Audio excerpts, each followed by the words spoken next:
Terus? Kan misi dok.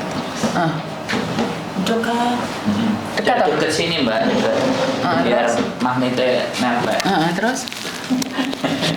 Terus? Permasalahan aku keluar dari majikan itu karena majikanku yang cowok, singsangnya itu agak sedikit punya gangguan mental gitu. Dia suka marah-marah. Itu sebenarnya udah pembawaan ya. Tapi mulai tahun 2003 ini kayaknya lebih parah dari itu gitu loh. Lebih parah. Jadi suka ngamuk-ngamuk, suka lempar-lempar barang, ngamuk gak jelas gitu lah intinya. Tapi ini yang kemarin membahaya, bukan kemarin aja sih sebenarnya. Dari Maret itu aku udah bilang sama nyonya aku pengen keluar. Karena waktu itu Sinsang libur kan, anak sekolah, aku di rumah berdua sama dia. Nah tiba-tiba dia kayak berperilaku aneh gitu kan, aku merasa kayak ada apa gitu. Dan dia bilang, katanya aku pengen tidur sama kamu. Dan aku bilang itu tidak boleh. Aku di sini bekerja, bukan untuk melayani hal itu, aku bilang gitu. Dia bilang, aku kasih uang, aku tidak mau, aku bilang gitu. Terus aku bilang, aku bisa bilang ke agent, aku bisa bilang ke nyonya kalau kamu terus kayak begini. Terus dia oke gitu. Dia enggak itu oke, tapi jangan bilang nyonya ya, enggak. Dan sejak itu aku merasa takut, merasa nggak aman. Merasa sangat nggak aman karena dia perilakunya makin aneh aja gitu loh mbak. Terus bulan berikutnya dia temperamen, suka marah bukan ke aku saja, tapi ke nyonya juga seperti itu gitu. Suka marah-marah nggak jelas kayak gitu. Terus kemarin dari Selasa minggu yang kemarin, bukan ini, minggu yang kemarin itu dia kan libur, nggak kerja. Ya itu permasalahannya, aku nggak tahu, intinya dia nggak kerja. Dia mulai jadi kayak orang nggak jelas, ngamuk-ngamuk. Pokoknya intinya tiap hari ngamuk. Siang nggak, mungkin nanti sore nggak, mungkin nanti malam. Itu ngamuk-ngamuk sama istrinya. Waktu malam ngamuk semuanya, di marah-marah, dilempar-lempar, apapun dilempar, pecah semua gitu kan, pecahin. Istrinya sempat motret itu, nggak tahu ada insiden apa karena aku di dapur, mereka di living room kan. Istrinya motretin badannya, entah diapain, aku juga nggak tahu waktu itu. Terus habis itu malam kan, aku udah bersihin semuanya, sampai malam dia nggak tidur kayaknya. Tapi aku dalam kamar, dia merasa takut, sebenarnya nggak aman, dia udah nggak tidur. Dan itu dari Selasa, Rabu, Mas tetap seperti itu. Suka marah-marah nggak jelas. Ya aku termasuk kena imbasnya. Marahin terus, diteriak-teriakin terus kayak gitu. Kambuhnya kalau nggak pagi, siang, ya malam kayak gitu. Orangnya duduk nggak tenang, nggak pernah tenang duduk, malam jarang tidur. Kalau yang aku itu jarang tidur orangnya. Matanya melotot terus gitu. Terus puncaknya pas kemarin habis libur kan aku udah pengen pulang, udah ngomong ke nyonya aku pengen pulang gitu. Ininya dari Minggu, aku habis libur kan, Minggu malam sekitaran jam 12 lebih lah, hampir jam 1, ngebangunin, Cece bangun gitu kan. Akhirnya aku bangun, ada apa? Dia bawa kayak bolpen kecil gini, warna silver. Kamu tahu barang ini? Aku bilang karena aku pernah lihat ya. Aku bilang nggak tahu. Aku bilang baru kali ini aku lihat. Terus ini 2 tapi hilang 1. Cari sampai ketemu. Nggak ketemu kamu juga nggak boleh tidur, gitu kan? Aduh, dalam hati udah mulai gilanya, mulai kumat nih, gitu kan? Udah ngerasa benar.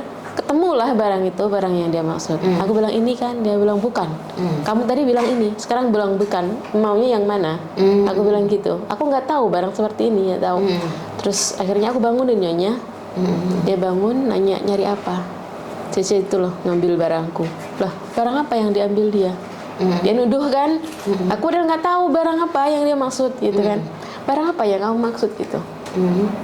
Yang itu, gitu dia bilang yang itu. Ternyata istrinya nyari-nyari, dia nanya barang-barangnya hitam gitu. Ya modelan kayak begitu, tapi dia nyarinya yang silver itu kok, tadi aku suruh nyari yang itu. Bukan, dia yang hitam. itu yang ternyata yang buat itu loh Mbak, yang buat ngerokok. Tapi rokoknya bukan rokok yang biasa gitu, bukan. Itu cari-cari, biasanya kan ditaruhnya di kamar mandi, dia ngerokok di situ gitu loh. Itu nggak ada. Terus dia marah-marah, ngomel-ngomel nggak jelas, udah pokoknya aku nanti aku bunuh bla bla bla bla bla. Aku ketakutan, aku tuh di belakang nyonya terus gini. Soalnya dia udah, pokoknya ini orang gila kayak begitu tuh. Aku di belakang nyonya kemana pokoknya ngikutin dia, gitu. Karena udah mau itu, udah nyengker mau aku bunuh kamu, kayak begitu. Ngoceh nggak jelas lah, intinya namanya orang gila gitu. Akhirnya nyonyanya bilang cari di mana-mana nggak ada, mana tas kamu, dia bilang kan, tas kamu yang biasa kamu simpan barang-barang itu mana. Dan diumpetin kan dia, diumpetin di situ paling, dia bilang enggak ada gitu. Kamu itu enggak, kamu kasih enggak gitu, pasti di situ. Terus udah lama nyari nggak ketemu kan, dia sendiri emang yang ngumpetin, ternyata yang nemu ada barang itu, ada diambil. Habis itu kan dia lagi marah kan, deketin aku, kamu mau ini kan gitu. Tapi itu bentuknya bukan yang itu, yang stick rokok, bukan kayak cairan gitulah segini Mbak. Mau ini kan, pegang, aku nggak mau pegang. No, aku bilang gitu, aku nggak mau pegang. Kasih ini, kamu mau ini kan, kamu pengen ini kan, ini harganya mahal. Dia yang ngomong ngoceh-ngoceh kayak begitu. Aku nggak mau. Terus sambil ketawa-ketawa tuh dia berdiri. Cece itu nggak ngerti itu apa gitu kan.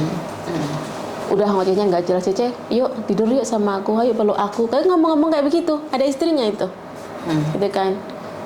Aku udah nggak mau tanggepin omongan gilanya dia tuh. Aku diem aja. Pandang aku kalau pandang dia akan marah. Ngelihat dia tuh dia marah. Kenapa kamu ngelihat aku? Tapi kalau nggak ngelihat dia, aku ngelihat yang lain, dia juga marah. Namanya juga orang gila udah gitu. Akhirnya udah kayak gitu, istrinya nenangin lah intinya, udah ayo kita tidur, ayo kita apa. Dari dia nggak bisa tidur. Aku disuruh tidur kan, udah tidur aku kunci pintu itu, aku kunci sekitar jam 2. Tapi dia nggak tidur, dia itu nggak tidur, kayak mondar-mandir kesana kesini, buka pintu depan, pokoknya dia nggak tidur sampai pagi. Aku merasa nggak nyaman, udah terancam banget gitu pokoknya. Oke. Udah Dari terancam. cerita sampai ini setelah 7 menit, sorry aku potong, karena kalau dengerin ceritanya 2 tahun sampai tinggal di majikan, 1 jam nggak cukup.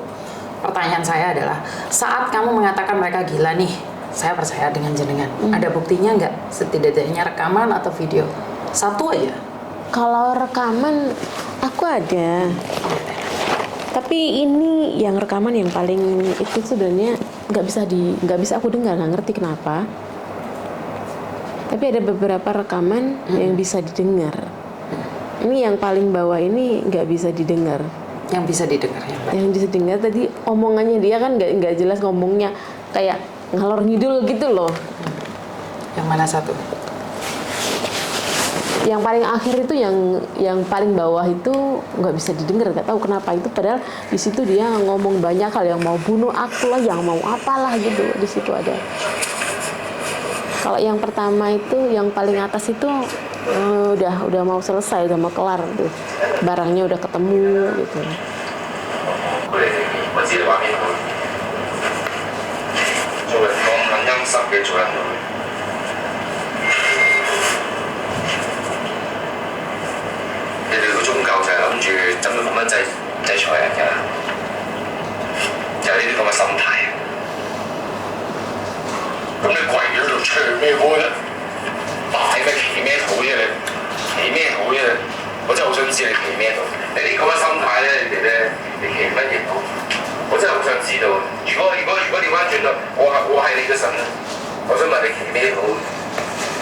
Ini kenapa nih? Ini ya pas malam itu dia nyari-nyari barangnya itu yang terakhir pokoknya udah ketemu gitu loh. Udah ketemu barangnya, ini ngoceh-ngoceh nggak jelas, aku juga nggak paham gitu. Itu istrinya ngomong.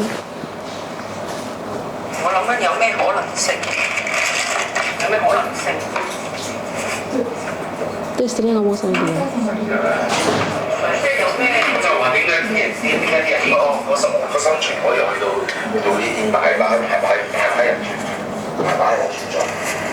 如果我係你個時候，我覺得你冇需要再為嘅咧。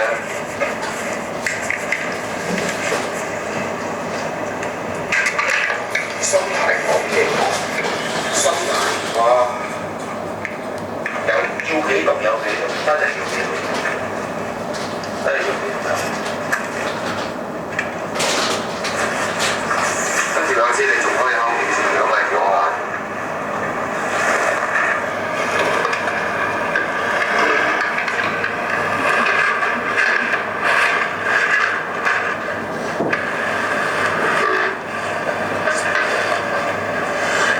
！Dia cuma ngoceh aja kan, dia nggak ngamuk apa. Nah itu pas ngoceh, pas ngamuknya itu yang paling bawah tapi nggak bisa denger, entah kenapa itu. Oke.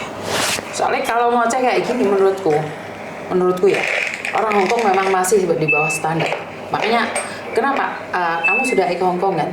Iya. Oh enggak, aku 6 tahun udah di sini. Oke, masih pertama kali kan? Itu masih dalam kata-kata saya ya, itu masih standar. Orang Hongkong suka ngoceh-ngoceh sendiri. Jadi mereka karena tekanan kehidupan atau apapun, hai, kami untuk minta, samtai ya, ufa, nale, kami untuk contoh. Itu orang Hongkong stylenya kayak gitu. Dan bukan berarti dia gila. Karena itu aku kan ngomong sama sampean. Stylenya orang Hongkong kayak gitu. Dan zaman kan masih pertama kali. Jadi saya tidak bisa mengatakan itu punya penyakit jiwa atau apa, saya nggak tahu ya. Karena saya cuma mendengarkan satu pihak dari jenengan. Dan saya juga nggak tahu nih, sampean waktu diomongi itu malah cucu tahap minah, saya kan nggak tahu nih, saya nggak tahu. Karena kalian cuma menceritakan kejelekan majikan. Ini yang sering saya dengarkan. Saya cuma percaya satu pihak, saya kan tidak mendengarkan dua belah pihak. Jadi saya tidak tahu perlakuan majikan ke sampean, sampean perlakuannya ke majikan. Kalau masih kayak gini nih, sorry, ini masih wajar. Kamu boleh nanyain Tika itu majikannya kayak apa, lebih gila lagi. Sekarang dia kasus polisi. Jadi kalau kasusnya sampean, kalau sampean nanya sama saya, itu masih nggak berat. Paham nggak maksud saya? Tapi karena sampean masih pertama, mungkin tekanan atau seperti apa, ya nggak apa-apa, nggak kuat. Nggak apa-apa, sampean sudah, kasar ngomong sudah kabur dari majikan. Walaupun memberitahu kan tetap kabur toh, tidak memberikan notis, tidak memberikan surat. Kamu hari di Taifung hari Senin kemarin, kamu keluar dari rumah majikan, benar nggak? Benar. Oke, sekarang udah putus nih. Terus sampean maunya apa dan bagaimana ke depannya? Ya saya tuh sebenarnya pengennya udah pulangin saja gitu loh. Oh, udah pulangin aja? Ya. Sudah ngomong sama agenmu? Udah ngomong sama agen bilang berarti break kan? Kamu bayar majikan? Break, bayar ke majikan. Aku maksudnya tuh gini, karena aku emang nggak ada uang, terus terang nggak ada uang untuk bayar majikan. Aku kan punya sisa gaji 17 hari, aku punya cuti gitu kan. Soalnya ini aku udah mau finish, kurang tanggal 13 bulan 9. Bisa kan dipotongkan itu, gitu loh maksud aku. Tapi agensi bilang katanya nggak bisa gitu, kamu harus bayar. Kalau nggak notice. Terus aku bilang kalau notice, aku harus di situ 1 bulan kan, otomatis harus. Maksudnya notis, kasih surat notis berarti aku harus kerja dulu ke majikan 1 bulan. Tapi aku pribadi merasa karena aku tidak aman. Ini maybe rekamannya memang seperti ini, nggak ada pas dia teriak-teriak. Pas dia teriak yang pertama karena nggak tahu kenapa kok nggak bisa didengar itu. Yang dia pecahin barang-barang pun aku memang nggak rekod mbak, karena memang bagiku mungkin bisa itulah istrinya yang rekod. Istrinya yang rekod memang kalau kayak gitu. Dan untuk punya kejiwaannya dia, memang istrinya sudah bilang dia setiap hari memang minum obat. Dia setiap hari minum obatnya kecil-kecil warna merah. Kalau tidak minum itu memang emosinya labil. Dari awal aku datang, ketika dia marah-marah, istrinya memang ngasih tahu dia punya masalah dengan kejiwaannya. Jadi dia setiap hari harus minum obat. Obatnya selalu ada gitu. Oke, seperti yang saya katakan nih, tentang majikan sudah berlalu. Saya tidak akan ngungkit lagi nih, sudah dengar ceritanya. Tapi maunya sampean kan ngebreak. Dan ini terbentur dengan peraturan. Bener nggak sih? Dan ini negara orang, sampean boleh hari ini keluar nggak ada masalah. Tapi ya itu taati peraturan juga. Jadi kalau sampean nggak punya uang, saya bisa bilang nih, sombong dong. Uang nggak ada, tapi udah keluar duluan. Giliran diminta uang, suruh motong ini. Ini salah mbak. Peraturan nggak seperti itu. Paham nggak maksudku? Saya keluar, saya bayar. Hitungan kita hitungan lagi. Nah, ini adalah cara sampean bagaimana mencari uang tersebut. Cari uang tersebut untuk mengganti majikan. Nah, majikanmu masih punya utang 17 hari plus cuti tahunan. Biar mereka bayar. Dan sekarang yang perlu kamu tuh cari adalah uang dulu. Plek uang, hitung-hitungan. Itu baru benar. Tapi kamu nyokot sana nyokot sini, ambil sana ambil sini, kan ribet, Mbak. Bener nggak secara logika nih kalau saya ngomong? Jadi kamu mau nggak mau ya resikomu dong, kamu harus bayar orang. Tidak boleh, kan saya masih punya cuti tahunan, kan saya masih 17 hari, potong dong situ. Itu salah, peraturan nggak kayak gitu saya. Peraturan mengatakan adalah bayar, pergi. Bayar, pergi. Bukan berarti pergi, hitung-hitungannya nggak jelas. Lah, kalau kamu mau pinjam siapapun terserah urusanmu. Nah, setelah uang 17 hari plus cuti tahunanmu dikasih, bayarin ke orang itu. Bisa difahami sampai sini? Nah, kalau kamu agentku, aku bisa bilang, nah tak bayarin. Ntar kan uangnya tetap balik di aku. Tapi kan tidak semua orang akan melakukan itu. Itu adalah resiko untuk milih agent. Kalau anak saya di interminit, dia sudah nggak kuat, saya bayarin. Dia masih punya uang tiket, punya uang ini, uang itu, nggak apa-apa. Kan lain kali dibalikin ke aku. Tapi agent lain nggak akan berani bertaruh seperti itu. Belum tentu mereka juga percaya sama kamu. Nah, bagaimana kalau kamu sudah mendapatkan agent yang tidak bisa membantu? Ya nggak apa-apa, cari sendiri, usaha sendiri. Makanya kan aku selalu bilang, jangan sombong. Nggak punya uang sombong, mampus kita. Bener nggak sih? Kamu egois nih, udah nggak kuat, paham. Kita tidak berbicara tentang nggak kuat. Siapa sih yang kuat? Tapi kamu harus tepuk dada tanya selera dong. Kalau kamu berani melangkah, kamu berani bertanggung jawab dengan konsekuensinya. Kalau kamu nih, aku nge-break, tapi gak ada duit, ya jangan dong. Namanya nantang. Bener nggak? Kecuali nih agentmu ya udah nggak apa-apa, tak bantu dulu, ntar tak bantu hitung-hitungan. Tapi kan tidak semua agent akan berani bermain seperti itu. Kalau saya, karena saya nggak pingin ruwet, anakku pingin pulang ya udah pulang wes. Jadi uang majikan tak keno, kamu pergi hitung-hitungan di kantor kan sebenarnya sama aja, kasih no balik no, sama aja. Tapi masalahnya siapa yang mau bertarung seperti itu? Telepon keluargamu yang ada di Indonesia, minta uang sama mereka. Terus gini, seumpama aku udah bayar nih, yang beli tiket itu siapa, Mbak? Majikan. Break itu? Ya. Majikan ya? Ya. Oke. Sudah paham? Paham.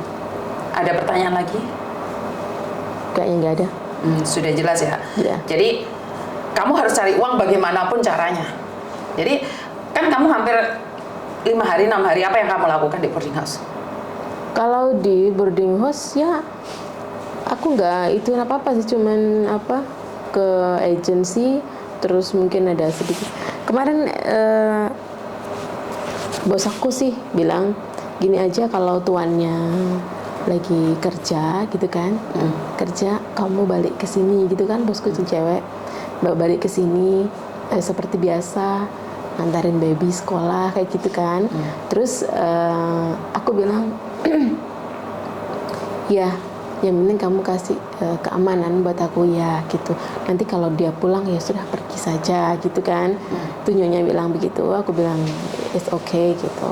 Tapi hari ini tadi dia bilang tuannya nggak kerja, jadi kamu nggak kesini. Nah aku berpikirnya begini, kayak ini, tuan nggak kerja, belum kerja, kalau sampai besok, lusa, sampai 2 minggu gitu kan, aku kan jadi namanya di boarding house makan sendiri, semua sendiri kan. Nah bagaimana, minta part time pun kan nggak mungkin gitu, karena memang status belum jelas gitu kan. Jadi itu konsekuensi orang marah keluar dari rumah majikan. Itu konsekuensi sayang, itu nggak bisa. Iya, ya karena apa ya, aku keluar itu sebenarnya bukan keinginan kan, tapi karena keadaan gitu. Ngerti? Keadaan, keinginan. Kita harus tahu diri juga. Konsekuensi. Paham nggak maksudku? Konsekuensi. Jadi kalau sampean bilang nggak punya uang, ya jangan nekat dulu. Bagaimana dikondisikan? Laporkan polisi, laporkan agent. Kan kamu masih punya tindakan itu. Paham nggak maksudku? Kalau bahaya, kamu lapor polisi. Ya kalau ke agent kan memang udah ke agensi gitu kan. Terus agensi kan kemarin nanya Aku pengennya pulang aja sih, aku bilang gitu. Iya, Akhirnya makanya yaudah, kamu stay dulu di boarding. kalau mutuskin gitu. pulang, ya berarti kan seharusnya selama beberapa hari ini kamu cari usaha uang dong sayang. Karena belum apa ya, keputusannya itu masih ngambang. Maksudnya aku masih nanya agent seperti apa sih harusnya aku ini gitu kan. Terus ya kemarin akhirnya ada pembicaraan sama Nyonya. Nyonya bilangnya begitu, ini gini saja jalan keluarnya kamu. Tapi kan kamu masih tetap ingin pulang walaupun sudah dikasih jalan itu. Sebenarnya pengen iya, cuman karena tadi itu tuannya nggak kerja, aku jadi mikir Tetap aja pertanyaannya kamu pengen pulang sayang. Jadi kita nggak mengulang lagi. Sebenarnya kamu pengen pulang, selesai kan urusannya. jadi apa yang pulang aja. Ayo, makanya kalau kamu sudah tahu dirimu sendiri pengen pulang, ya kamu cari usaha, cari uang untuk bayar majikan, terus majikan bayar kamu. Sebenarnya sama. Kamu bayar dia balikin ke kamu kok. Tapi ya itu tadi aku bilang, selama ini nih dari hari Senin, Selasa, Rabu, Kamis, kenapa kamu tidak usaha nelpon keluargamu untuk kirim uang ke kamu?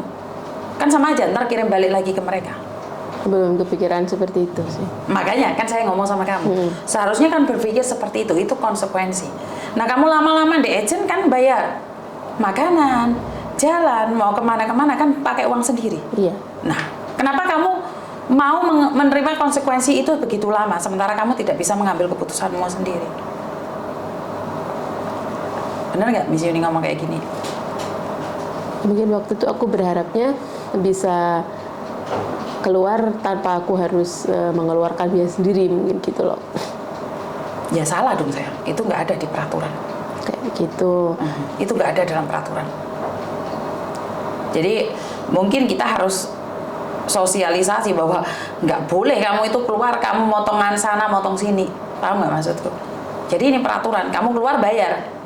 Kalau mereka punya utang, mereka harus bayar. Seperti itu. Jadi mulai sekarang ya usaha bagaimana nelpon keluargamu, butuh uang seperti ini, seperti itu. Tapi kalau break emang tiket dibeliin ya? Setahu saya, Enggak. Kalau alternatifnya dia nggak punya uang, sama istrinya tadi kan masih ada komunikasi Iya. sama yang majikan perempuan. Sama yang bilang sama yang perempuan, aku hitung 30 hari semenjak itu kamu mau nggak? Gitu. Jadi negosiasi supaya surat breaknya sampai itu berlaku 1 bulan sehingga sampai tidak. karena dia nggak mau kembali, Indro. Nggak, iya oke. Tapi kan komunikasi masih terjalin. Nah, maksud saya kan ini kepaksa nih, dia nggak punya duit nih. Tapi dari ceritanya kan saya ngambil celah bahwa istrinya masih ngobrol. Kamu tahu nggak kalau 1 bulan notice ke depan, responsibility di majikan itu berat. Kalau dia ada apa-apa, Makanya maksud saya, bisa nggak dia nego? Kalau dia nggak bisa nego, ya sudah. Yang cara yang dari tempatmu tadi yang harus dia main. makanya yang majikan kan nego sama dia nih. Kalau yang laki kerja suruh datang, makanya 1 bulan ke depan. Tapi pada kenyataannya kan suaminya nggak kerja, kan sudah nyoba nego, tapi kan nggak kerja suaminya, tetap masih belum kerja. Dan kalau dia tinggal di luar, buang-buang waktu seperti dia katakan, dia nggak punya uang. Tadi kan ngomong dia nggak punya uang nih.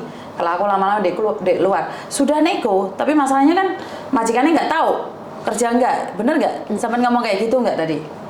Paham nggak? Mereka sudah nego, tapi masalahnya nggak bisa, nggak ketemu jalan tengah. Yuk tetep, dan dia bilang nunggu sampai nego selesai. Kan kamu sendiri yang bilang di boarding house buang uang juga kan, makan sendiri. Iya, Ayolah. makan sendiri. Emang dia ngasih itu tadi kan nyonyanya udah gini aja, pokoknya kamu jam 8 ke rumah. Terus Tapi kan jam 2 makanya dia pulang. nggak mau. Kalaupun dia mau, majikannya yang laki belum kerja. Saya mau, tapi majikan laki nggak kerja entah sampai kapan. Tadi gitu. saya ulangi kan tadi Samen ngomong kayak gitu kan, Samen mau, tapi masalahnya yang laki belum kerja. Iya, jadi aku Dan terpaksa nggak selama kesana. 5 hari aja kamu udah nggak punya uang, sambat di boarding house kan di duit. Biaya di boarding house dengan gajimu itu lebih mahal biaya hidup di luar. Karena gajimu cuma 150. Kalau kamu bisa ngirit nggak masalah, kalau nggak bisa ngirit malah bukannya untung malah buntung. Tapi kesepakatan itu ketika keluar dinegokan sama majikan, ya sudah. Kalau potong sisa saya yang semuanya, ya sampaikan juga sama majikan. Nggak mau, tadi agent wis ngomong. Agent apa majikan yang ngomong? Agent. Oh, berarti sampai ngomongnya sama majikan nih, sama yang perempuan tadi. Ya, sampai ngomong ke dia baik-baik. hitungannya tidak dengan agent. Bisa nggak sama nego sama Misalnya istrinya? itu. Bisa kira-kira. Nah, sama Alah. nego aja karena memang nggak ada uang, Iya. kan seperti itu. Kalau ternyata istrinya oke mau melepas sampean dan surat briefnya udah kelar, ya kan, dan dia juga mau beliin tiket sampean pulang, sampean aman. Makanya jaga tadi hubungan sama yang perempuan. Tapi Supaya tetap nego. harus ada dua. Satu jalan tadi, yang kedua tetap harus disiapin uang. Nah, itu plan B, plan A. Plan A, plan B. Jadi negosiasi nggak kelar, kamu harus punya uang. Jadi kamu 5 hari di luar sia-sia. Nggak ada gunanya kamu 5 hari sia-sia di luar. Jadi kamu harus ada plan A, plan B. Negosiasi nggak bisa, kamu harus nyiapin uang. Bayar, pergi. Karena kalau dipikir kamu cuma punya waktu liburan tahunan, bukan liburan tahunannya 17 hari plus liburan tahunan 13. Terus plus hari 13 hari. Kerjanya 17 plus 13. Berarti hitungannya Iya pas 30 hari. 1 bulan gaji. 1 bulan gaji sebenarnya. Cuman kan majikan tidak ingin seperti itu dan agent tidak mau ruwet. Kan beda oleh anak buahku, tak mau tak bayari tapi lihat hitung sebenarnya podo, tapi kan masalah agent nggak mau ribet. Itu aja. Oke, kalau agent kan pihak ketiga, selama dia bisa didirikan sama majikan kan, menurutku sih fine, tinggal majikannya lilo. Tinggal kekuatan dia sama agent kuatan mana. Itu aja, kembali lagi kekuatan agentmu sama kamu kuat mana. Ngomong ke majikan, gitu loh. Itu langkah yang plan A-nya ya, plan B-nya yang tadi yang disampaikan. Jadi jangan buang-buang banyak waktu, langsung negosiasi aja. Majikan perempuan ngomong, hitungannya kayak gini bagaimana. Jadi kamu cuma beliin aku tiket, selesai. Iya. Sudah itu. Selesai sebenarnya. Masalahnya nggak akan berlarut sampai hari ini gitu loh. Hari Selasa kemarin kan selesai seharusnya. Kalau masalah aku ngomong tolong Hari beliin, Senin telepon aku. beliin tiket gitu aja itu udah 2-3 kali kali aku ngomong sama bosku, tapi dia bilang nggak pernah respon. Tiket aja aku nggak mau yang lain gitu kan. Ya, berarti majikannya nggak bisa dinego. Berarti kamu harus bayar, Mbak. Tiket aja aku bilang gitu. Kamu harus bayar. Dan kamu nggak pingin ke Hongkong lagi? Kayaknya enggak. Enggak. Oke, nggak apa-apa. Kalau memang sudah kayaknya nggak apa-apa gitu loh. Karena kamu kita kan lihat manusianya. Ini takutnya kalau putus asa kan di luar nggak ngerti kan, bisa ngelakuin A, ngelakuin B, ngelakuin C. Karena ketika kita ngomong kan kita lihat posisi dia ini agak setengah tertekan atau mungkin ada punya masalah yang berbeda. Jadinya kayak wis hopeless gitu, orang-orang yang hopeless. Nah aku takutnya kalau nanti di luar ditemu sama temennya atau bagaimana sih nggak tepat gitu loh. Ini nggak apa-apa kalau memang nggak bisa ya. Aku sih jalannya mesti rusuh gitu loh. Utang, bayar, baru terus bayar lagi, balik lagi gitu. Tapi kalau misalnya kelempur, tetap dia yang kabur kok. Dia yang keluar sendiri dari majikan pas typhoon kok. ya posisinya kalah sama. Salah, posisinya salah dia. Posisinya salah. Posisi kalah. Kecuali dia memajikan terus dihantam no piring di foto. Belayu itu beda, itu bahaya. Tapi ini kan nggak dalam bahaya. Bagaimana kamu mengatakan bahaya sementara nggak ada bukti? Paham nggak maksudku? Jadi standar majikan masih. Aku sih tahu bukti-bukti yang aku rekam kemarin. Aku yang satunya nggak bisa. Padahal yang pertama itu memang sangat penting. Jadi mungkin bisa, tapi ternyata nggak jelas, nggak ngerti kenapa dengan HP-ku gitu. Di close aja. Jadi gini, plan A nggak bisa, plan B nggak bisa, sambil kelempur. Wis, posisi sampai memang salah. Tapi mau nggak mau, dia yang jadi wasitnya lah. Bisa dipahami nggak? Paham. Nah, Aku gitu sih aja. pas kabar keluar kemarin kan juga ngomong sama bosku, bos aku keluar, tapi aku ke agensi, jangan khawatir aku kemana-mana, aku bilang gitu. Karena aku kalau kabur nggak ngomong, keluar nggak ngomong pun aku tahu itu salah, gitu loh. Aku tahu salah, makanya aku juga ngomong ke dia gitu. Dia cukup ngerti posisiku, dia cukup ngerti keadaanku.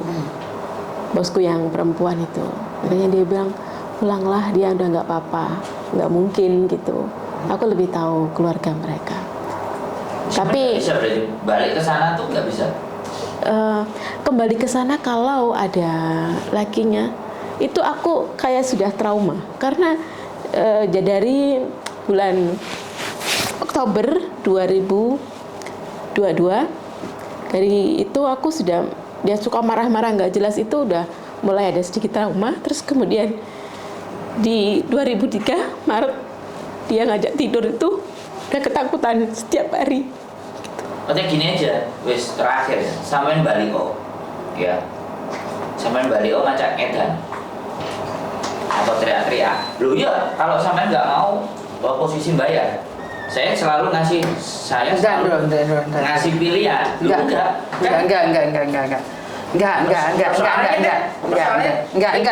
Pikirannya dia kan biar dikeluarin kan. Enggak. Kemajak ngedan masuk rumah sakit jiwa, aku yang susah ntar ditelepon sama dia dari rumah sakit jiwa. Jangan. Kita nggak bisa jadi wasit, Bu. Ngerti, makanya aku udah bilang saran yang terbaik adalah minta uang dari keluargamu kirimin ke sini. Kalau dia teriak-teriak di rumah majikan dipanggil 099, dia dimasukkan rumah sakit jiwa, kelar, bukan majikan yang gila, dia yang gila. Loh, aku ada 3 anak sekarang yang gara-gara teriak-teriak masuk rumah sakit jiwa. Jangan macak gendeng di rumah majikan. Loh guys, kita ngomong duit, berat loh dia. Bukan, berat mana sama kamu masuk rumah sakit jiwa yang ternyata kamu jiwamu nggak apa-apa, Andro. Beratan itu loh. Uang 3.000, 5.000 bisa dibayar. Kowe masuk rumah sakit jiwa 2 bulan kok kan mekungkruk gini loh, Andro. Orang dia ngomong sudah kayak si yang pernah kita bawa. Fatima? Kan dia keluar lagi gitu. Iya, tapi enggak, Andro, enggak. Ini tekanan, Bu. Bukan tekanan, tapi dia bukan gila, Andro. Oke lah, suruh dia cari uang pulang. Paham nggak, Mbak? Nih, kalau sampai nurut sama saya, cari uang pulang. Melo Mas Andro, kamu kok mulia mansikan macak gendeng, telepon rumah sakit jiwa Romulan. Di telepon 99. Telepon 99. Kan nanti pasti diinterogasi kan? Ditanyain. Enggak, rumah sakit jiwa enggak diinterogasi dulu, Ndro. Aku ngeterno ya. Ngerti. Aku diduting-duting sampai rumah sakit. Ngerti, tapi masalah itu dua urusannya polisi surat barang metu aja. Dan dia pernah datang ke sini. Polisi barang golek ya aku nggo. Ojo golek perkara, Ndro. Ojo golek perkara. Wong rene golek solusi malah telepon rumah sakit jiwa lah ketemu yo nggo yo.